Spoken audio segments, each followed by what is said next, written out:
बड़े क्वेश्चन, जैसे कुछ लोगों को ये हैबिट है, you have to identify your habit. जैसे सचिन तेंदुलकर थे तो उनको भी कोच की जरूरत थी, क्योंकि उनके कुछ पर्टिकुलर हैबिट थे, वो आइडेंटिफाई कर रहा था कि भाई इसको हटाओ। He was a perfect, but कुछ हैबिट थे उसको हटाना था। तो अगर being good in almost all field, अगर आपको कोई एक हैबिट है बड़े क्वेश्चन देख करके छोड़ने का, एक हैबिट है, if you have identified it then we have to work on it. बहुत सिंपल है, मतलब 8-10 क्वेश्चन टाइम फ्रेम में लेकर के हमें पढ़ने की आदत, जैसे कुछ लोगों को न्यूज़पेपर पढ़ने की आदत नहीं है, मतलब आप उनको पेपर दोगे ना तो एक एक लाइन वो सालों भर पढ़ते रहेंगे। तो अगर आपको ऐसे बड़े क्वेश्चन पढ़ने की हैबिट नहीं है, अगर आपने पेपर लिख करके ये आइडेंटिफाई किया कि जैसे ही दो लाइन से बड़ा क्वेश्चन आता है, irrespective of subject and topic, आपका पहला मन से अंदर से थॉट आता है छोड़ो, तो you have to work on it. मतलब you are losing patience while reading question. कुछ लोगों को एक ही क्वेश्चन 2 बार 3 बार पढ़ने के बाद समझने की आदत है। You have to identify this habit. जैसे मुझे याद है कि अभी एक बच्चे ने मुझे एक वीडियो भेजा अपना टेस्टिमनी, तो मुझे उसके बारे में याद आया। उसको भी ये हैबिट थी कि एक ही चीज, मतलब टाइम ज्यादा जाता था। तो वो बहुत प्यारा बच्चा है, उसका नाम पार्थ है, पार्थ शांडिल। अभी वो IIT दिल्ली जा रहा है टेक्सटाइल में। तो वो मुझे बहुत, ही was very very close to me, मतलब हमारी बहुत अच्छी आत्मीय बातें होती थी, बहुत खुल की बातें होती थी, बहुत फोन, मतलब he was very close, very attached, मतलब he was very open, very used to share everything। तो हम लोगों ने इस पे काम किया। मतलब ड्रॉपर बैच तुमने तो थे उसमें ना, मैं बोला था हफ्ते में 3 दिन रहूंगा और वो डेली चलता था।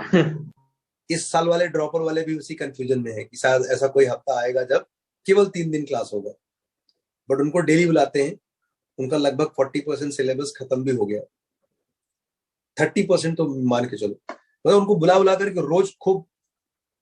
अदरवाइज ड्रॉपर एक ऐसा बैच है ना, वो उसमें तुमको इसलिए उसमें डाला था मैंने लास्ट ईयर कि कंटिन्यूटी बहुत जरूरी है। कोई एक बच्चा हो जो फ्लेयर हो, जिसमें जल्दी सॉल्व करने के, अदरवाइज ये थोड़े बूढ़े हो जाते हैं, उम्र से नहीं, आदतों से।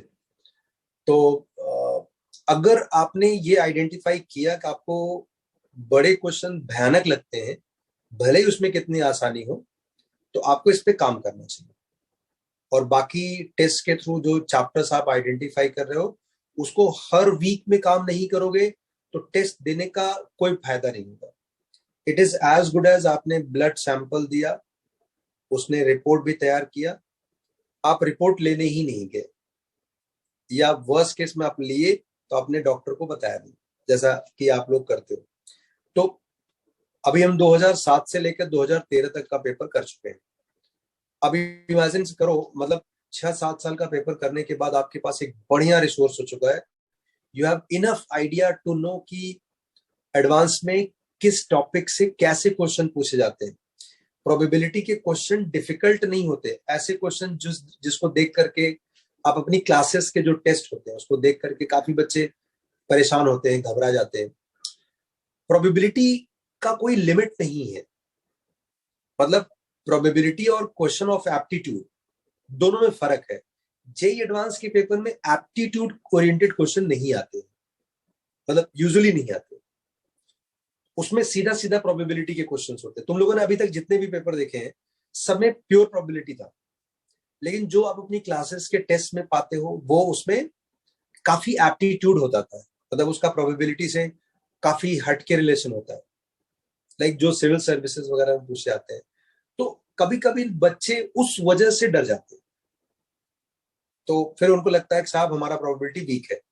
उन्होंने एक दिमाग में एक स्टिग्मा लगा दिया। अब 2 लाइन से ज्यादा बड़ा लाइन पढ़ने के बाद अंदर से टाइमर बजता है कि बेटा तेरे से आना होगा, छोड़ दे, ना आना इस देश लाडो। तो ये सारा कार्यक्रम मिल करके एक ही होता है, भाई साहब छोड़ो, अंग्रेजों भारत छोड़ो। तो ऐसे छोड़ोगे तो आसान क्वेश्चन, कोई एक बच्चा जिसमें ये बातें नहीं होंगी, वो तुमसे साधारण ही होगा, वो इसे करके आएगा। तो डिफरेंस वहीं से क्रिएट होगा, तुमने छोड़ा उसने किया, क्वेश्चन था ही आसान। तो प्लीज आप इस हैबिट को आइडेंटिफाई करो and let's work on it.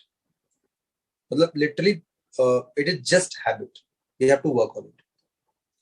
2013 का paper 2 we'll do on Wednesday, okay, and complex number we'll do on Wednesday. Bye bye. Yes, sir. Keep rocking.